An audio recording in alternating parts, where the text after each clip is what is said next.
You're listening to another episode of All the Bees with me, Dr. G, and my scrub tech, Bree. Hi, I'm Dr. Kat Gallus, and you're listening to All the Bees, our unfiltered plastic surgery podcast with myself, board-certified plastic surgeon, and my scrub tech extraordinaire, Brianna. Hi, Bree. Good morning.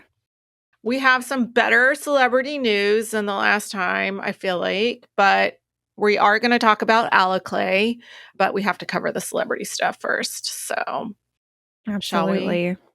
I think first up is Sydney Sweeney and Scooter Braun, which is just gross. I don't know that we have much more to say.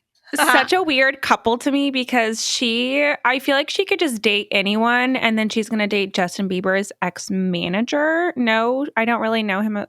I know him from stealing all of Taylor Swift's tracks, right? Wasn't he embroiled in all that? Girl, what? I sort of feel like he has 3 kids. He's older. He looks younger than I thought. I didn't really know what he looked like, but I just think this is a publicity stunt. Like, I don't think they're actually dating. But that's like bad publicity. Yeah, I don't know who this works for. But yeah, whatever. I mean, maybe they really are together. I sort of was not believing the Dakota Johnson, Chris Martin thing when it was happening. And then it happened for a really long time, even though that was also an unlikely coupling. So, yeah, whatever. Okay. Wow. I feel like she's just doing her bestest to keep in the news.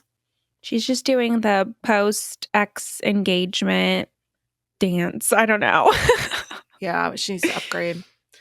Speaking of upgrade, I feel like we talked about this in the OR legitimately. And then I was like, no, the whole Drake plastic surgery. Also, we've had many conversations about this. So many. First of all, of course he had plastic surgery. And of course he auto-tuned the shit out of this photo. Come on. So yeah, here's his fake abs, which looks obviously sculpted, like snatched off the Instagram of Jason Emmer, the high-def lipo psycho in Beverly Hills derm guy. Like, whenever I see his before and afters, I'm always like, who wants to look like this? Because it looks so obviously fake. My thing is, like, you look at his abs and then you look at his arms and you're like, those do not match. Like, his arms, at least in this picture, do not look ripped. I think like his abs are so ripped. Right. There's more photos, but yeah. I do feel like if we scroll down, there's some more images.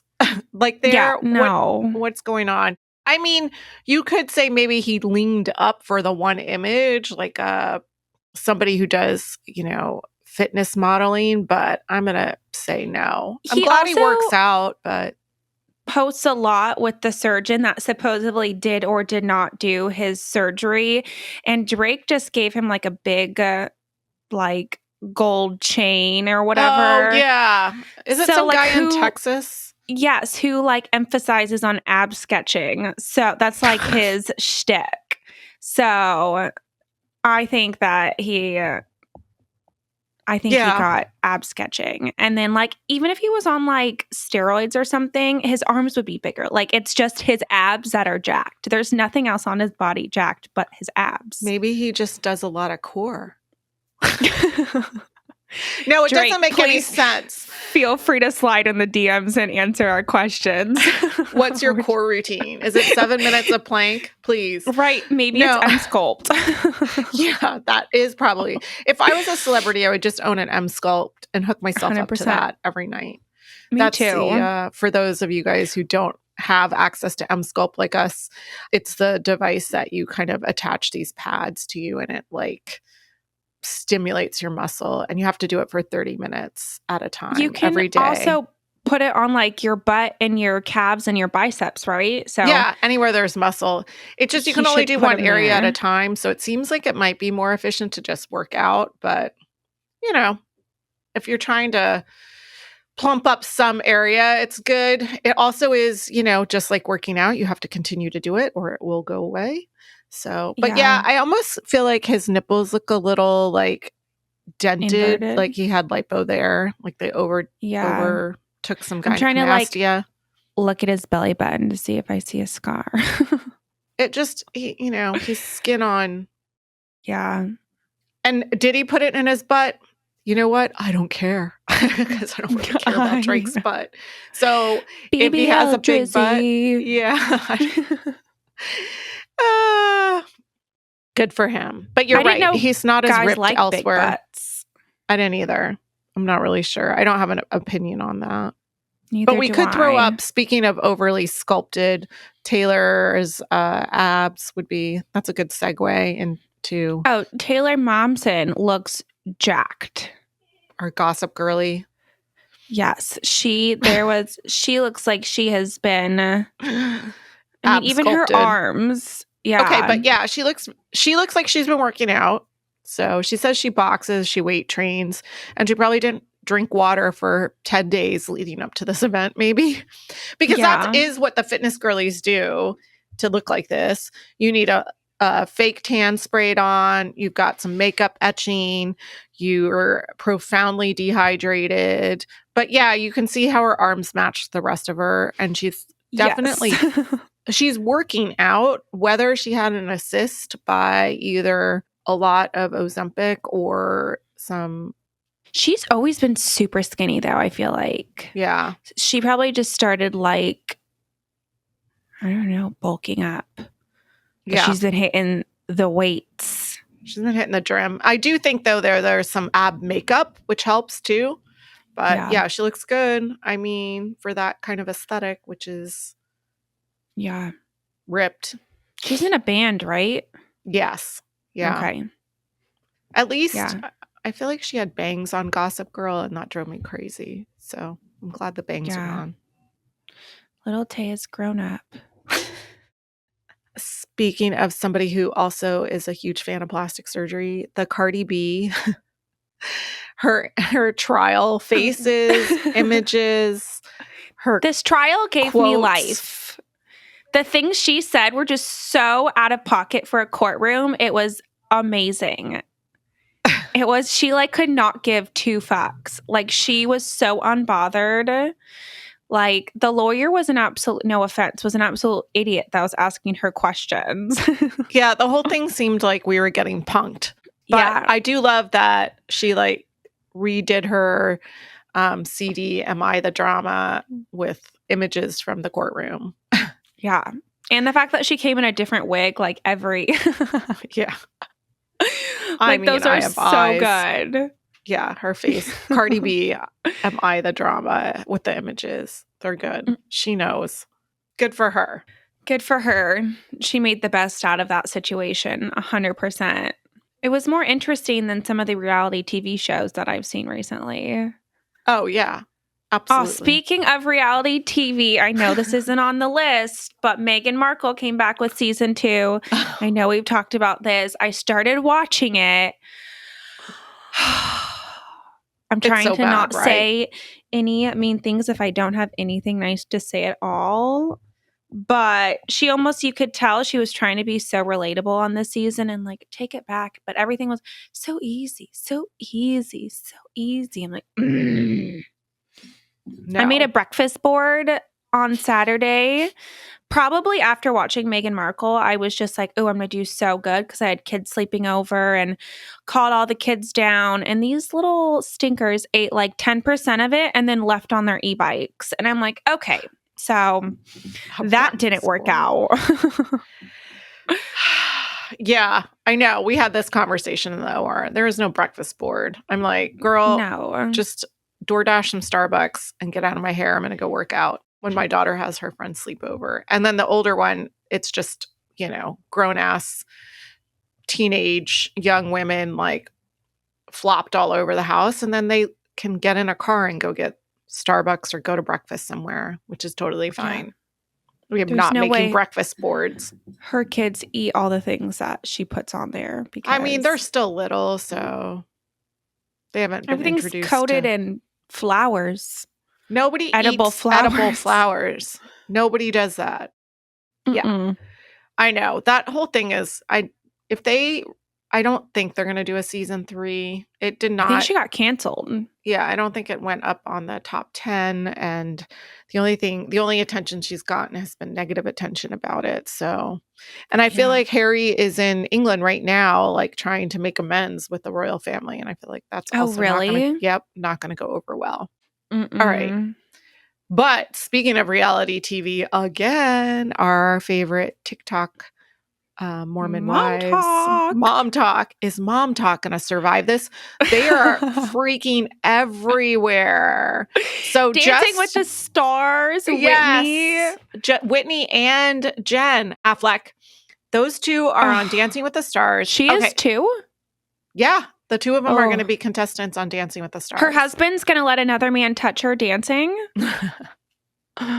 I mean, these people can't wait to see that. Are leaning into their reality TV lifestyles, right? They just need to stay in. Also, I think if you appreciate the fact that ABC owns all of this, like it's probably in their contracts. Okay, you're going to do 3 seasons of Mormon Wives, and then we get to pull you for whatever other show we want with some negotiation. So, Bachelorette just got announced, and it's our favorite hot mess. Taylor Frankie Paul.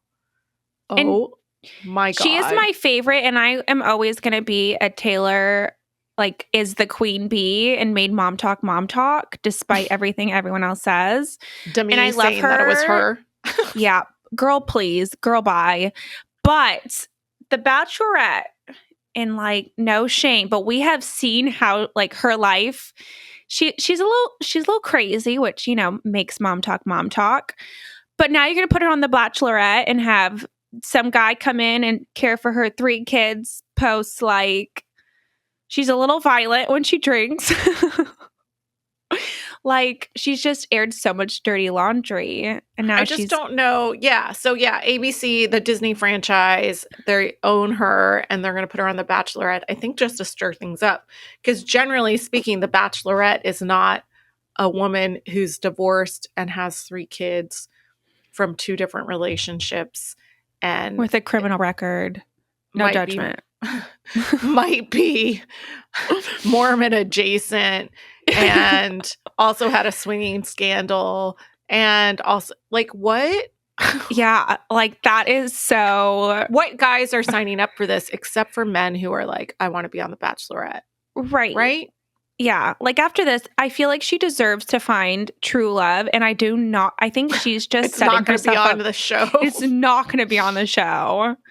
Love her, but she... Also, I've talked about this with you. How do these ladies have kids and bounce back to size 0 so fast? Because Whitney, same thing. She's been doing social media stuff for Dancing with the Stars, and I'm like, what? How are they so skinny? Because I gained like 70 pounds with my children, okay? And they did too. Like, you see them pregnant and then they're tiny again, which is fine. I know you can get skinny after having your kids for sure. But where'd all the skin go? Like, what? Yeah. I don't know. Maybe they just bounce back more than I would think. But why did I not? Tiny. You did, girl. So tiny. You have the tiniest waist. Shut up. Well, I'd like to say it was all natural, but but yeah, she's that's mind-boggling. I feel like we might have to have a watch party for this show. I think we should. I think that would be so good. Instead of book club, we can do the Bachelorette watch party. Yeah. That'd be good. All right. So let's talk about some AlloClae. Speaking of another thing I want done. The marketing for AlloClae has been interesting because they're not exactly ready to launch it full force because they don't have the deliverables, like they don't have the inventory. So it's kind of rolling out in a limited fashion, and then we'll see how it meets demand. Very similar to Renuva.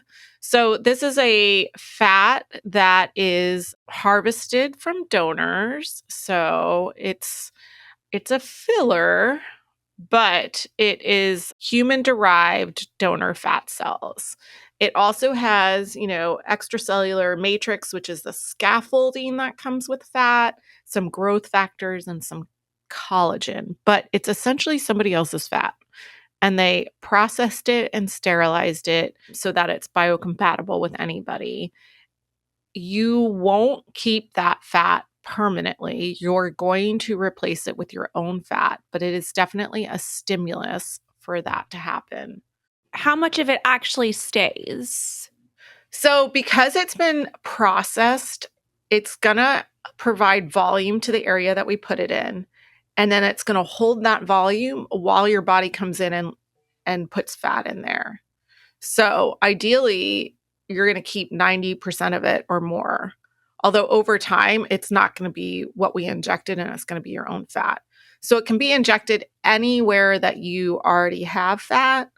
So it's very similar to how we do fat transfer, right? We take fat from somewhere and we throw it into somewhere else that you want it, like Drizzy's BBL, put it in his booty, take it from his abs, put it in his butt. And then some of it you lose and some of it you hold on to. And whatever you hold on to is going to stay. And if you gain or lose weight, it's going to get bigger or smaller with time, right? So the idea is, how we do it in the OR, like it's rinsed. There's also growth factors and stem cells and whatnot with it. There's no structural component to it. There's no scaffolding when we inject our own fat. And you do lose probably 30 or 40% of it. So we have to overgraft. This, because it has some structure to it and it's been really purified, you're supposed to hold on to a lot more. So the idea is volume for volume. Like if I do a BBL in a patient and she wants, a little bit bigger, we probably put 300 or 400 cc's into a buttock, right? But for this patient that we have before and afters, we're going to do maybe 50 cc's in the hip dips or 100 cc's or something like that. Because not the most you can do, but it can come in 100 cc increments or 25 cc increments. And because it's from somebody else, it's expensive. So it does look beautifully processed, though, I do have to say. Yeah. It looks like some solid fat. So is there somebody, who would be a good candidate for this? So we've been offering it since July, and it'll launch kind of to most plastic surgeons or most people who do this kind of injection next year for everybody. But I think shockingly, I thought it would be people who had no fat, which was our first patient, right? She had no fat to donate. Like literally, that's why you would be a good candidate. Like we've already harvested every little last bit of fat from you. So if you wanted some more in your booty, where are we going to get it from? So that's a good candidate. But it's also been popular with patients who just don't want to have to go through surgery, liposuction, the harvest, the process, have to do it under an anesthetic. We can literally just do it in the office. So we just prep the area. You take an antibiotic that we give you. We put a little local anesthetic in and then push it in there. And then you're done, out the door. Yeah. It's essentially just like coming in for a filler appointment. A little longer, but same jazz. Yeah. So it's like coming in for a lip filler appointment versus coming in for surgery. And you can go back to your life the very next day. So it has had appeal for patients who are like, you know what? I had this one patient we corrected hip dips on. She had a BBL and a breast augmentation, and she did the BBL awake at a different facility, one that we've talked about before as being less than ideal, not board certified. And she said it was a horrible experience to be awake for that. Mm-hmm. So I was like, yeah, if you want me to harvest fat from somewhere else, we don't have to do it awake. We can do it asleep, and we can fill out these hip dips that she still has after the BBL. And I will say sometimes when you're awake and, you're not tolerating things, it's a little bit harder for us to do our job because you're uncomfortable. So that feedback makes us either, hurry up or maybe not be as aggressive with the lipo or whatever because you're not tolerating it. So that can sometimes happen when you elect to do awake surgery. So in her case, she's like, I'm done with surgery. I I just want these hip dips to fill out a little bit. And so we did it in office and it was super easy. Like she was on her phone, right? Yeah. What are the areas that you can put AlloClae in? So anywhere that has fat, although currently not above the neck. So this stuff is not processed to go in the face. You know, facial fat grafting is a popular procedure. We often do it in conjunction with a facelift because the patient's already asleep. So people generally don't want to go asleep just for facial fat grafting. You can do it awake, but it's really uncomfortable if you're going to do a whole full face. So right now, this product is not for that, but they are working on DermaClay, which would be the facial version of this, which you can imagine would be lovely for people who just really need some fat grafting to the face and don't need a facelift or are looking just to restore volume that might be a little bit longer lasting. Right now, you could use Renuva for the face. That's some people use that, which is an alternative, fat in a syringe. That one doesn't have the donor fat. It's mostly the scaffolding and growth factors. So it's not really the volume doesn't hold on.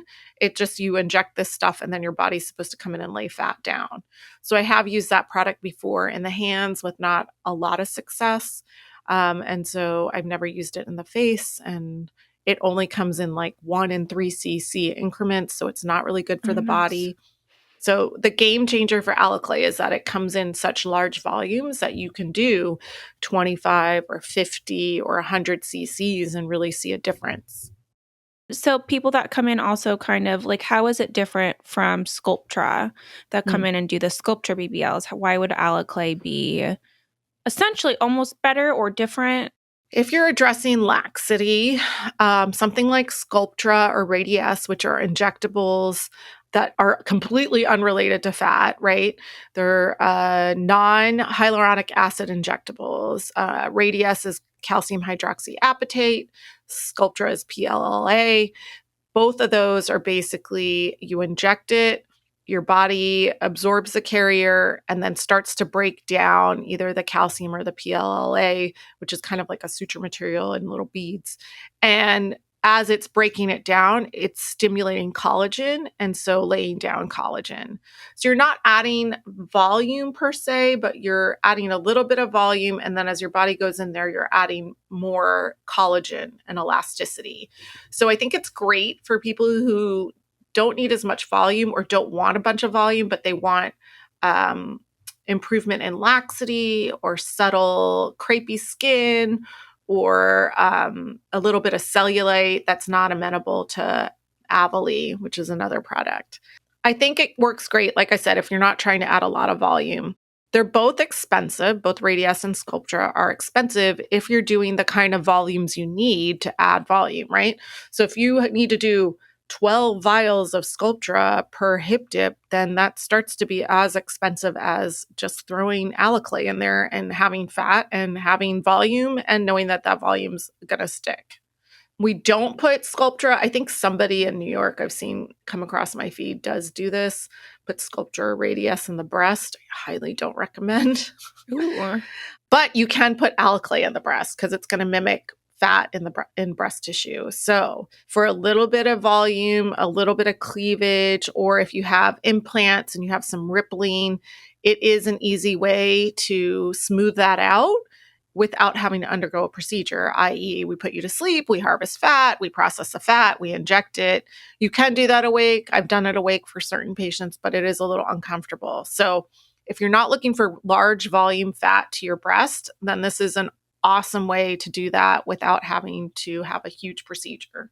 It's super nice. We've done it a couple times and it's in and out, great results. Okay, so here's a patient who had a BBL, like I mentioned, awake, and she had these hip dips that she hated. And what I think happened is they either lipoed here. I don't even know. It's hard to know. Anyway, if it was me, I'd probably lipo this down and this down just a little bit. And that's going to, make this look less of a hip dip. But in her case, she'd already, like I said, she'd already had procedures and she was done with that. So we added just 25 cc's, right? You could have done 50, but I told her, it might take 50 per side, but let's start with 25, see how much you gain and retain, and then we can do another 25. So kind of budget for it. And you can say she got really good correction with just 25 cc's. If I was going to do that in real life, I'd probably put 100 cc's of fat. Not in real life, but you know what I mean? Using her own fat, I'd probably harvest and then put at least 100 cc's in there and overgraft. So she did not take an oral sedative. She was a little worried because you don't know what to expect. So we had our Pronox in there in case she needs to use some nitrous oxide, kind of make you feel a little floaty, I guess is the word. Legitimately, we just had somebody use it and actually laugh. It was the first time. It was during a labiaplasty. And she was actually, remember, was it the labiaplasty? No, it wasn't. I think it was an Avali. Or an implant removal. Shit, I don't know. We do a lot under local.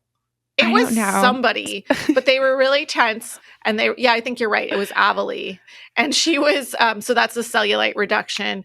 And she was nervous. And so she's huffing on the gas. And then I was like, okay, we're all done with this side. And she just busted out laughing. And I was like, finally. I know, finally it's working. Because it does take the edge off, but it usually doesn't make you hysterical. So I feel like if I was just sitting here not having a procedure, it would make me laugh. But when you're in that moment and you're like a little uncomfortable, you don't really laugh. No, it's not funny.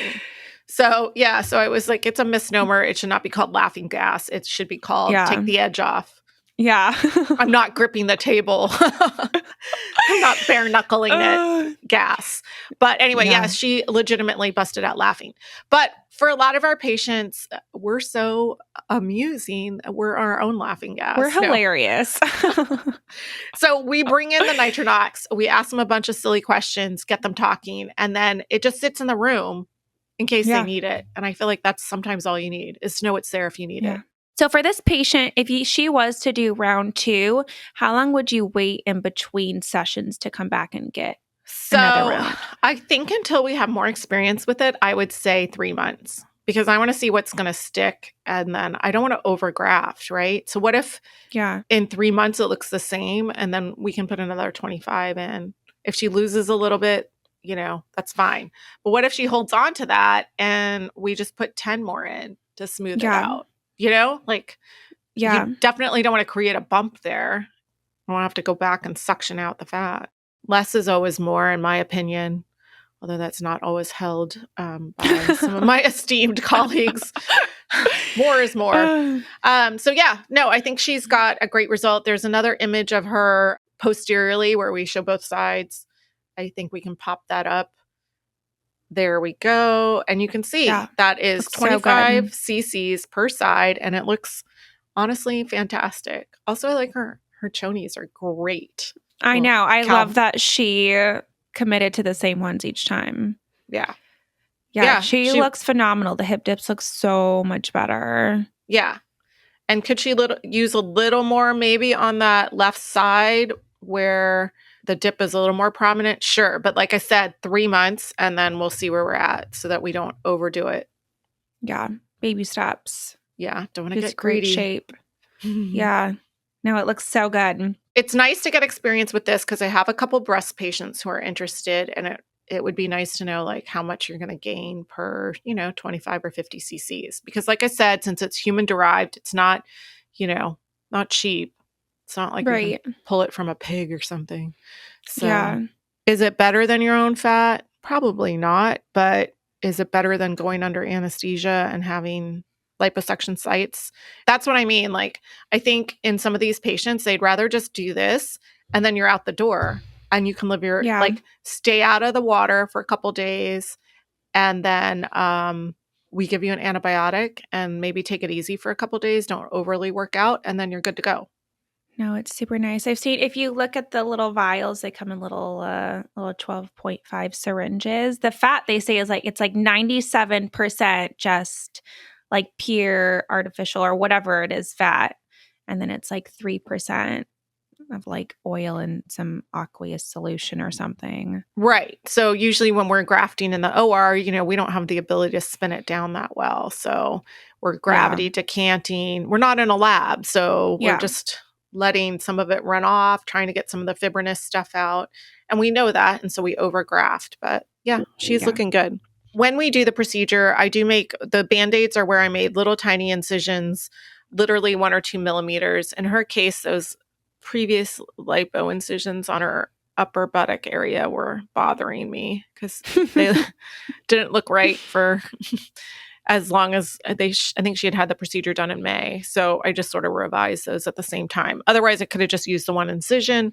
It's a little poke hole, doesn't require a suture, a little bit of local. And then we do inject some local anesthetic into the area that we're planning to put the AlloClae in so that the cannula can go in and, it's not uncomfortable. Because a lot of times when we're injecting, I don't know, like Radiesse or even filler in the face, all of those products, if you put Voluma, they have local anesthetic mixed in. This product does not. So having a little local on board in the area you're going to inject helps too. But we know that that's going to absorb. So kind of wait and see. But yes. And it's shelf stable. It doesn't need to be refrigerated, which is lovely. But it does have an expiration date. So it's good for like 3 months. So you can't like stockpile this stuff. Just FYI. But yes, we did use it in a patient who had a little bit of a divot on his chest. So we filled that out. And then we put some in his hands. So we can pull up that before and after, which I'll say. Yeah. The hands looked so good. Mm-hmm. That's going to be such a game changer for people. Right. And this patient had done Radiesse to his hands, and he said it did fine. I put Radiesse in my hands before too. Sorry for the quality of the before photo, but hands are hard to take photos of, to be honest. She was talking crap on who took the photos, but I didn't take the before photos. No, I know.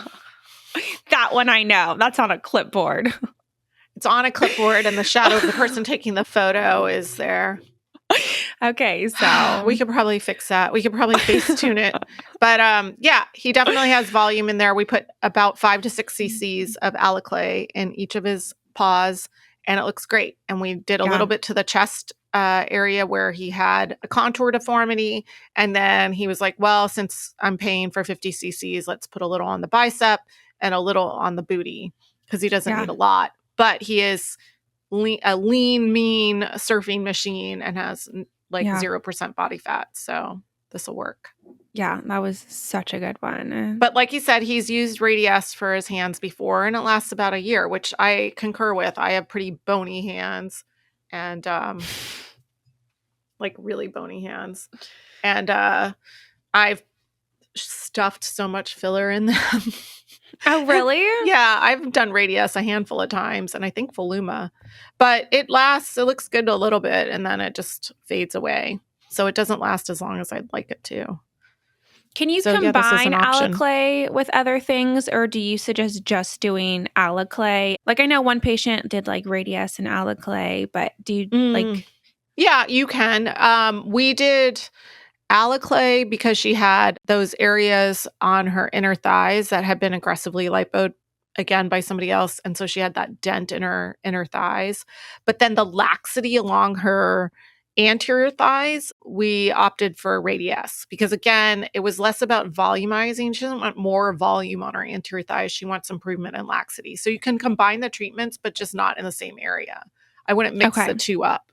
But with Renuva, I did sometimes add it into fat from that person. So I'm wondering if we could add AlloClae to someone else's harvested fat to like boost it, sort of like a boost.